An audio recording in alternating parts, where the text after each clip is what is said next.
Il dramma cosmico. Voglio che pensiate alla curiosa sensazione del nulla che si trova dietro di voi. Pensate allo spazio vacuo dietro agli occhi, al silenzio da cui proviene ogni suono e allo spazio vuoto dal quale appaiono le stelle. Paragono questa curiosa vacuità che sta dietro ogni cosa a Dio. Un Dio privo di immagine e non idolatrato, di cui non abbiamo alcuna concezione. Fondamentalmente, quando veniamo al sodo della faccenda, quella vacuità è voi stesso. Suona molto strano, nella nostra civiltà, dire «perciò io sono Dio» oppure «tu sei Dio». Ma è esattamente ciò che provava Gesù Cristo, e per questo fu crocifisso, perché ai suoi tempi Dio era concepito come il monarca dell'universo, e chiunque dicesse «io sono Dio» era blasfemo, era un sovversivo. Egli proclamava di essere, se non il capo, almeno il figlio del capo, ed era un'umiliazione per tutti gli altri. Ma Gesù doveva dirlo in quel modo, perché ai suoi tempi la gente non aveva, come gli Indù, la concezione che tutti, non soltanto gli esseri umani, ma gli animali e le piante, tutti gli esseri senzienti sono Dio sotto un'altra forma. Ora lasciate che vi spieghi questo concetto più chiaramente. Non posso fare a meno di pensare a me stesso come a un qualcosa di identico, continuo, all'energia che si esprime in questo universo. Se l'universo è costituito di stelle, una stella è un centro da cui l'energia fluisce. In altre parole, è il centro e tutti i raggi provengono da essa. E così io sento che tutta l'energia è un centro da cui provengono i raggi e perciò ciascuno di noi è un'espressione della cosa fondamentale. Nelle religioni ebraiche, cristiane e islamiche pensiamo a Dio non soltanto come a un monarca, ma come al creatore del mondo, e come risultato guardiamo al mondo come a un manufatto, una specie di macchina creata da un grande ingegnere. Esiste una concezione differente in India, dove il mondo non è visto come un manufatto, ma come un dramma, e perciò Dio non è il creatore e l'architetto dell'universo, ma l'attore, che recita tutte le parti in una volta. E questa concezione si riconnette all'idea di ciascuno di noi come persona, perché una persona è una maschera. Dal latino persona, la maschera indossata dagli attori nel dramma greco-romano. Questa è una concezione interamente differente del mondo e, come spero di riuscire a dimostrarvi, ha un grande valore e significato.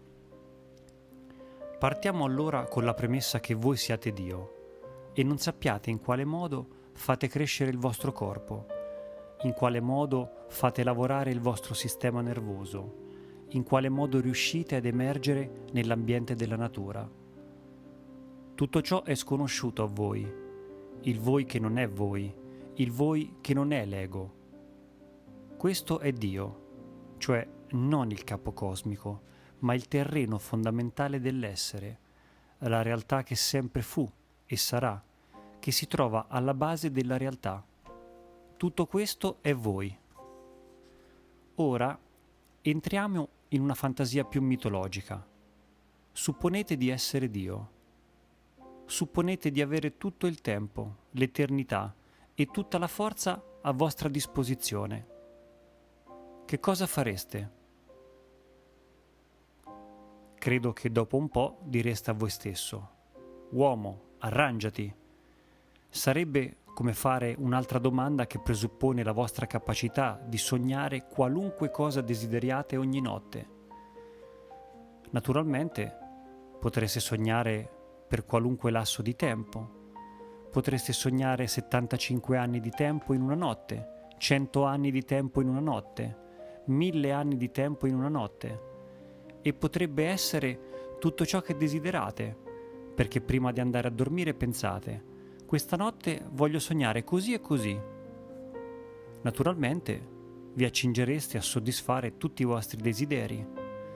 Avreste tutti i piaceri immaginabili, i cibi più meravigliosi, le più incantevoli storie d'amore, i viaggi più romantici.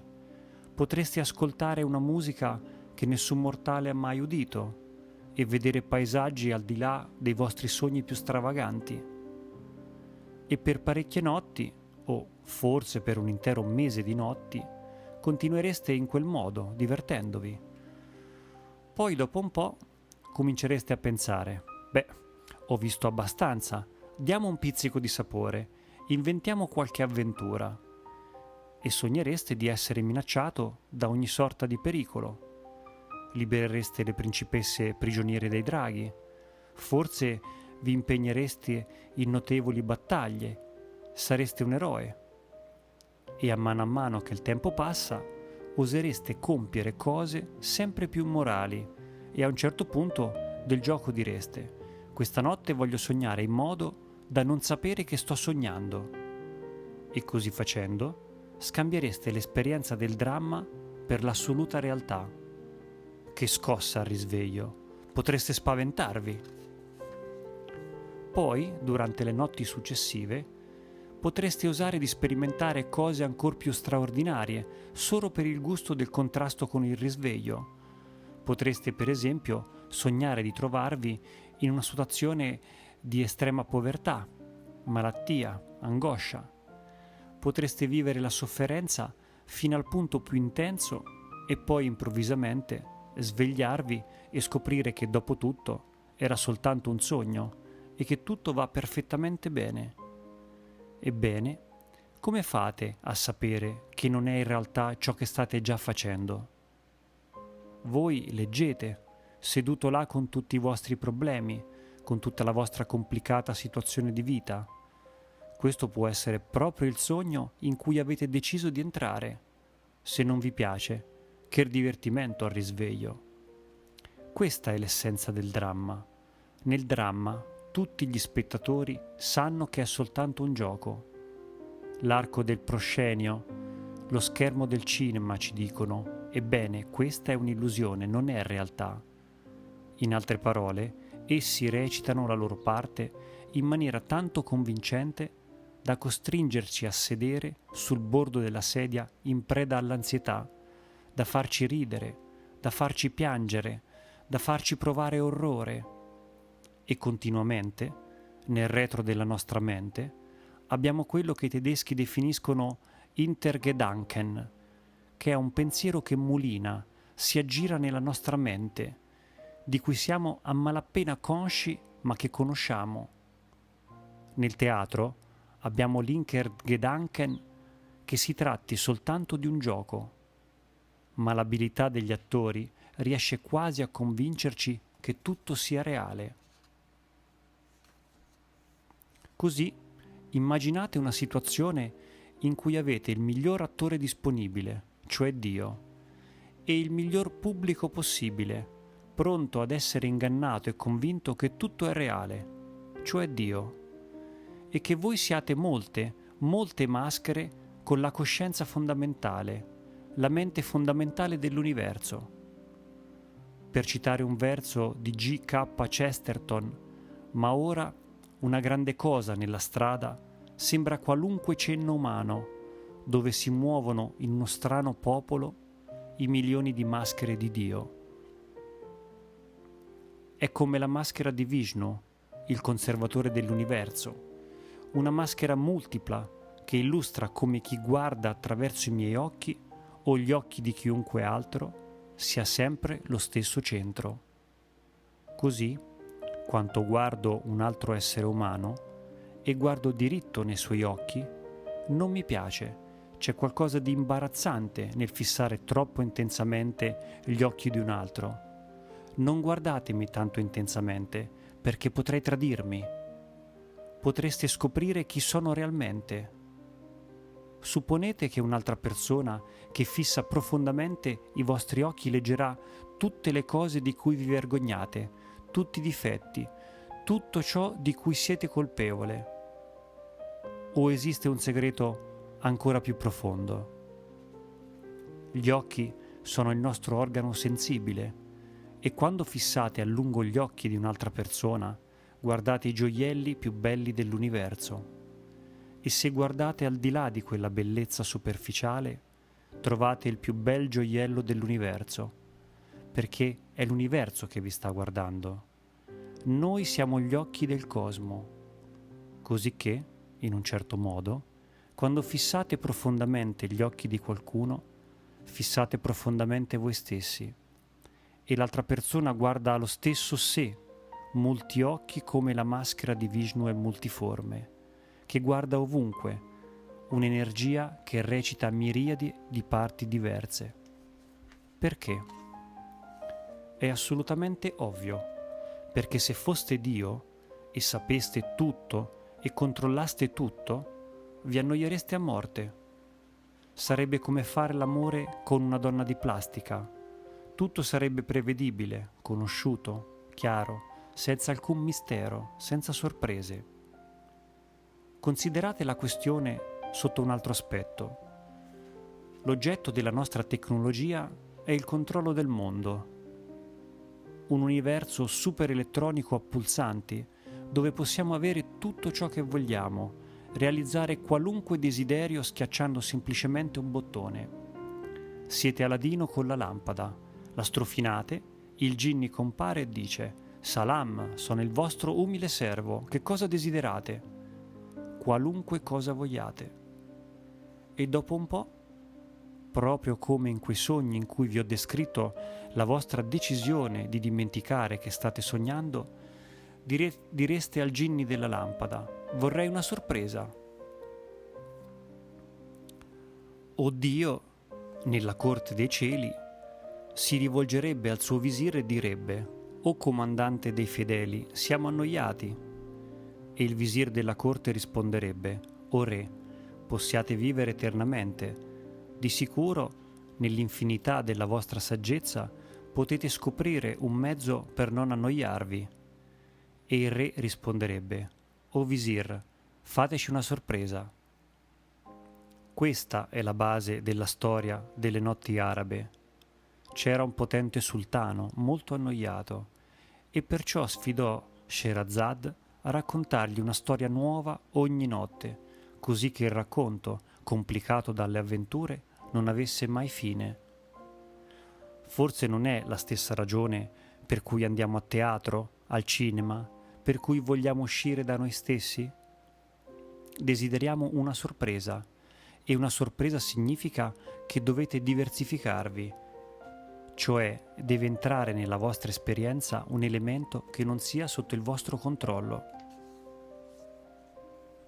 Così, se la nostra tecnologia dovesse riuscire completamente e tutto fosse sotto il nostro controllo, potremmo in fin dei conti dire: abbiamo bisogno di un nuovo bottone.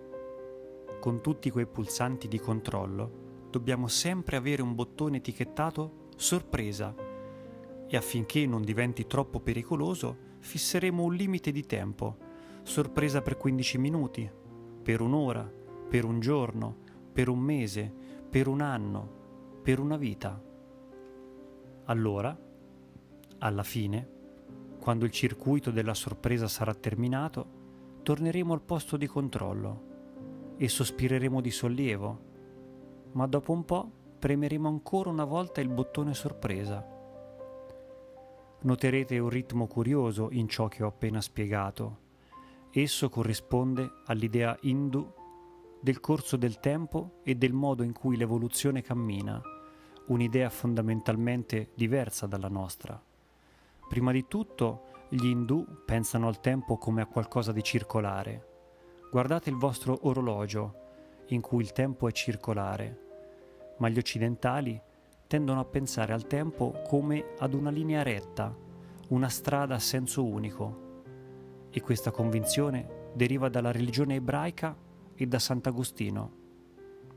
Esiste il tempo della creazione, poi il corso della storia che conduce alla finale catastrofe scatologica, la fine del mondo, e dopo di quella il giudizio, in cui tutte le cose saranno messe in ordine, tutte le domande avranno una risposta e la giustizia sarà amministrata secondo i meriti di ciascuno. Da allora in poi l'universo sarà, in un certo modo, statico. Esisteranno gli eternamente salvi e gli eternamente dannati. Ora molte persone possono non credervi oggi, ma questa è stata una credenza dominante per tutto il corso della storia occidentale ed ha avuto un'influenza tremendamente potente sulla nostra cultura. Ma gli indù credono che metà del mondo continui a girare in tondo, come in un ritmo. Essi calcolano i giri in periodi che in sanscrito vengono detti kalpa, e ciascun kalpa dura 4.320.000 anni.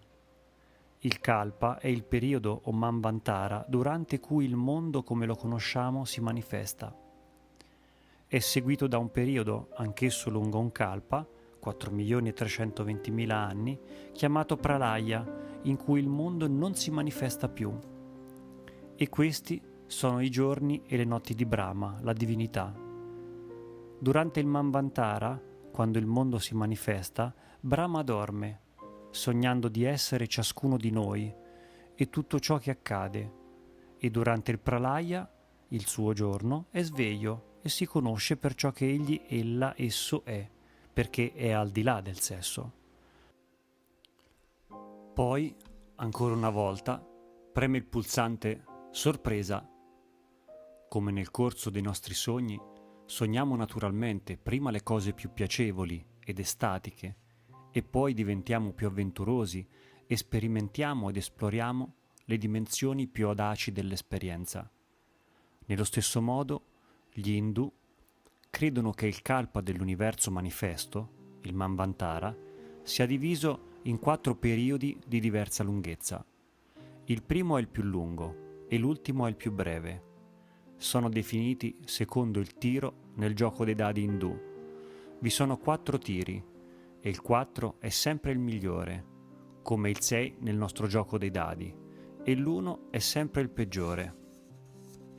Il primo tiro è chiamato Krita e l'epoca, il lunghissimo periodo in cui il tiro dura, è chiamato Yuga. Così possiamo tradurre Yuga come epoca e Kalpa come eone. Ora la parola Krita significa fatto, come quando diciamo ben fatto, e si tratta del periodo dell'esistenza del mondo chiamato l'età d'oro, dove tutto è perfetto, fatto alla perfezione. Quando questo termina, inizia il Trita Yuga, che significa il tiro del 3. In questo periodo di manifestazione esiste un elemento di incertezza, un elemento di insicurezza, di avventura nelle cose. È come uno sgabello a 3 gambe, non altrettanto sicuro di 1 a 4. C'è la possibilità che perdiate l'equilibrio. Anche questo dura per lungo tempo. Poi si avvicina al periodo seguente, detto Dvapara Yuga. Dvam significa 2, e in questo periodo il buono e il cattivo, il piacevole e il doloroso sono ugualmente equilibrati. Ma infine viene Kali Yuga. Kali significa il peggior tiro e dura breve tempo. Questo è il periodo di manifestazione in cui il principio spiacevole, doloroso, diabolico prende infine il sopravvento, ma per fortuna ha il turno più breve.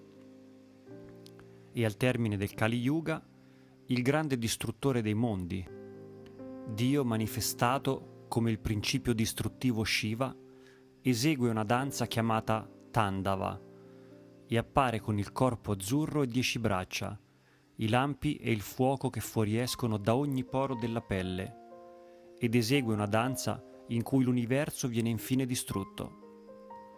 Il momento della morte cosmica coincide con il risveglio di Brahma, il creatore, perché mentre Shiva si volta ed esce dal palcoscenico, visto da dietro è Brahma, il creatore, il principio di tutto. E Vishnu è il conservatore, cioè l'accadere del tutto, lo stato di divinità che si manifesta con molte facce. Vedete? Questa è la filosofia del ruolo del male nella vita, razionale e pietoso. Se pensiamo che Dio stia giocando con il mondo che l'abbia fatto per suo piacere e che abbia creato tutti gli altri esseri e il loro passaggio attraverso i più orribili tormenti, il cancro mortale, i bambini bruciati dal napalm, i campi di concentramento, l'Inquisizione, gli orrori che gli esseri umani vivono, come può essere possibilmente giustificabile tutto ciò? Cerchiamo di farlo dicendo, qualche Dio deve averlo creato. Se non l'ha creato alcun Dio, nessuno ha la responsabilità e non c'è razionalità in tutto ciò. È soltanto una storia raccontata da un idiota, piena di rumore e di furia, che non significa nulla. È un sistema ridicolo e l'unica uscita è il suicidio. Ma supponiamo che sia la cosa che vi ho descritto. Supponiamo che Dio non si stia divertendo con tutte queste vittime, mostrando la sua giustizia con la ricompensa o con la punizione. Supponiamo che sia tutto diverso. Supponiamo che Dio sia l'uomo che recita tutte le parti, che Dio sia il bimbo ucciso dal napalm. Non c'è vittima eccetto il vincitore. Tutti i diversi ruoli che vengono sperimentati, tutti i diversi sentimenti che vengono sentiti, sono provati dall'uno che in origine desidera, decide, vuole entrare in quella situazione. Piuttosto curiosamente esiste un parallelo a tutto ciò nella cristianità. Esiste un passaggio nell'epistola di San Paolo ai Filippesi in cui egli afferma una cosa molto curiosa. Abbiate in voi lo stesso sentire che fu in Cristo Gesù. Lui che, avendo forma di Dio, non riputò una preda l'essere uguale a Dio. Esinanì invece se stesso, prendendo forma di schiavo, divenuto simile agli uomini. E, apparso in aspetto di uomo, si umiliò ancor più, facendosi obbediente fino alla morte in croce. Qua avete esattamente la stessa idea, l'idea del Dio che diviene uomo, che soffre tutto ciò che gli esseri umani possono soffrire, anche la morte. San Paolo sta dicendo, abbiate in voi lo stesso sentire, cioè la stessa coscienza che fu in Gesù Cristo sia in voi. Gesù Cristo sapeva di essere Dio. Svegliatevi e scoprite finalmente chi siete in realtà. Nella nostra cultura, naturalmente, diranno che siete pazzo o blasfemo e vi metteranno in carcere o in manicomio, che è la stessa cosa. Ma se vi svegliate in India e dite ai vostri amici e parenti «Per amor del cielo ho appena scoperto di essere Dio», essi rideranno e vi diranno «Oh, congratulazioni! Infine l'hai capito».